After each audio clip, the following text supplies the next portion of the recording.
দীর্ঘ মেয়াদী হানাহানির মধ্যে পড়ে যেতে পারে দেশ। আবার যে সম্ভাবনাটির কথা বললাম, যদি পতিত সরকারের বা যারা ক্ষমতা হারিয়েছেন তারা যদি একটা গভর্নমেন্ট ইন এক্সাইল প্রবাসী সরকার গঠন করে বসেন, তখন দেশের লেজিটিমেসি সংকটও দেখা দেবে। যেমন মঞ্জুরের যে অবস্থান সেটি আপনার নড়ে যাওয়ায় সে শব্দে কিন্তু দেশ আবার দ্বিখণ্ডিত হওয়া থেকে আপনার রক্ষা পেয়েছে। তা না হলে কিন্তু পরিস্থিতিটা হয়ে যেত জটিল। রাষ্ট্রের কর্ণধার ছিলেন, সেই অবস্থায় কিন্তু তাকে আপনার নির্মমভাবে হত্যা করা হয়েছে। তো ফলে আপনার সেই দুঃসহ স্মৃতি হয়তো ব্যাক অফ দ্য মাইন্ড তার মাথায় আছে, কোন রকমের ঝুঁকি হয়তো নিতে চান না তিনি জনস্বার্থেই। দেখুন, এটি যদি না হয় এবং না হওয়ার সম্ভাবনাই প্রবল, তখন কিন্তু একটা গৃহযুদ্ধ পরিস্থিতি সৃষ্টির হতে পারে, মানে এটা অবাক হওয়ার কিছু থাকবে না। এবং অনেকে আশঙ্কা করছেন যে 4 থেকে 8 তারিখ এই সময়টা বাংলাদেশের জন্য খুব নাজুক স্পর্শকাতর সময়, ব্যাপক হানাহানির সম্ভাবনা প্রবল। 3 তারিখে ওরা শহীদ মিনারে নিজেদের একটা সমাবেশ করবে। সেই সমাবেশ ঘিরে কি ধরনের মানে কোনো ধরনের কোনো আছে কিনা যে সেই সমাবেশে তারা তাদের প্রস্তুতি কিরকম, বা সেই সমাবেশকে ঘিরে সরকারের বা প্রস্তুতি কিরকম, কি ধরনের ঘটনা ঘটতে পারে সেই সমাবেশকে ঘিরে, নাকি শান্তিপূর্ণ একটা সমাবেশে আমরা আশা করতে পারি? আমরা তো অবশ্যই হোপ ফর দ্য বেস্ট, কিন্তু আপনার পক্ষে বিপক্ষে পরিস্থিতিটা এমন যে সিচুয়েশন আইবল টু আইবল।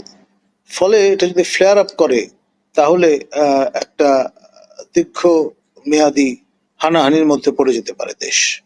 আবার যে সম্ভাবনাটির কথা বললাম, যদি পতিত সরকারের বা যারা ক্ষমতা হারিয়েছেন তারা যদি একটা গভর্নমেন্ট ইন এক্সাইল প্রবাসী সরকার গঠন করে বসেন, তখন দেশের লেজিটিমেসি সংকটও দেখা দেবে।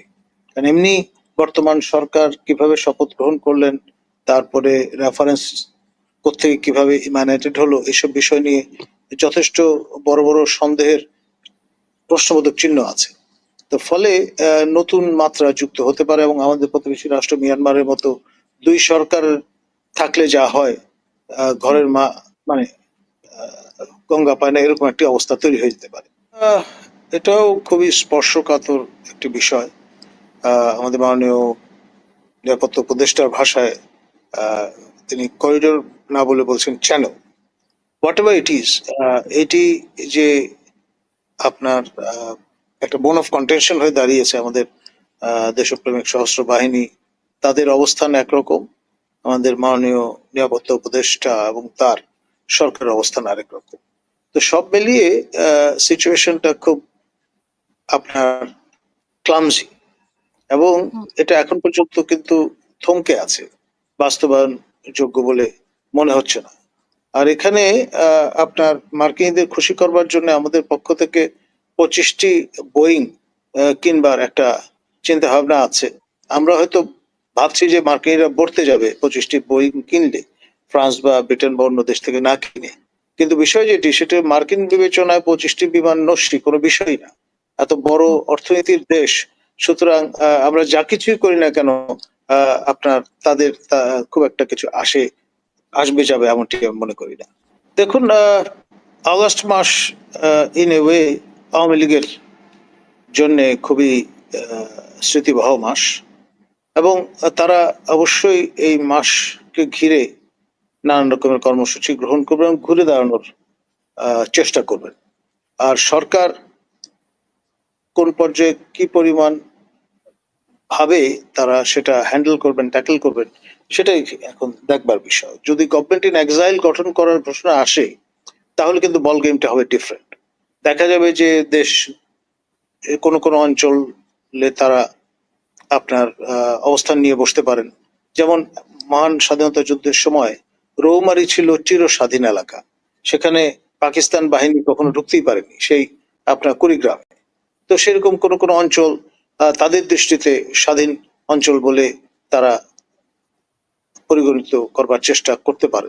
তখন দেশ দ্বিখণ্ডিত হওয়ার মতো পরিস্থিতি তৈরি হতে পারে। এমনটি হয়েছিল কিন্তু আপনার আমাদের শহীদ জিয়াউর রহমানের হত্যাকাণ্ডের সময় আপনার জেনারেল মঞ্জুর ফেনী নদী পর্যন্ত নিয়ন্ত্রণ নিয়ে নিয়েছিলেন, আর বিয়ন্ড ফেনী নদী আপনার জেনারেল এরশাদের নিয়ন্ত্রণে ছিল।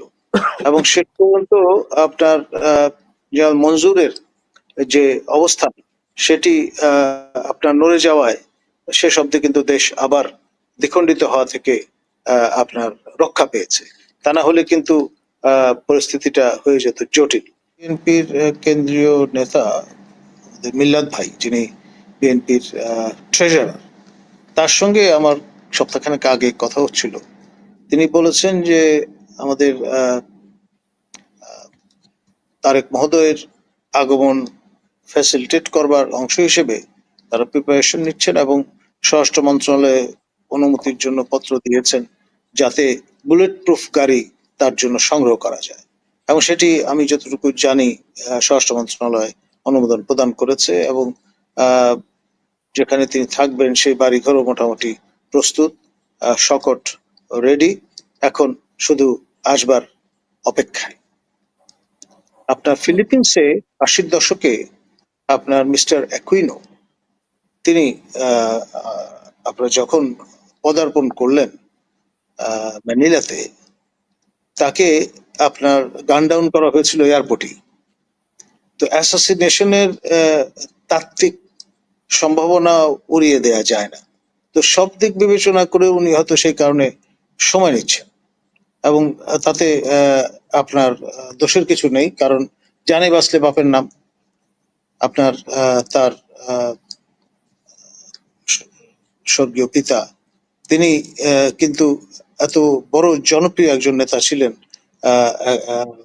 পূর্ণ মর্যাদায় রাষ্ট্রের কর্ণধার ছিলেন। সেই অবস্থায় কিন্তু তাকে আপনার নির্মমভাবে হত্যা করা হয়েছে।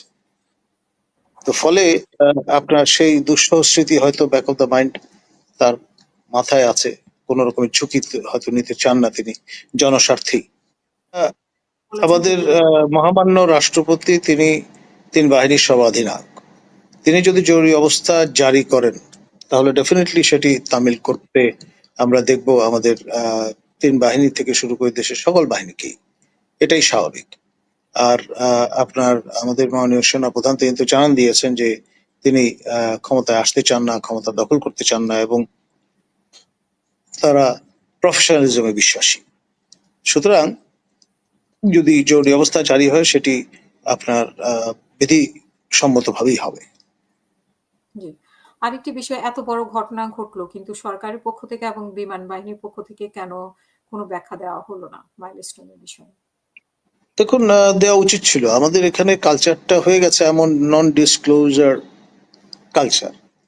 আপনার যত বেশি পরিমাণে ভেন্টিলেশন থাকবে, যত বেশি পরিমাণে ট্রান্সপারেন্সি থাকবে, তত বেশি পরিমাণে সরকার গণমুখী বা জনমুখী বলে বিবেচিত হবে। কিন্তু সেই ট্র্যাডিশনটা আমরা এখন পর্যন্ত গড়ে তুলতে পারিনি। সে কারণেই হয়তোবা এরকম পরিস্থিতি বিরাজমান। অসংখ্য ধন্যবাদ।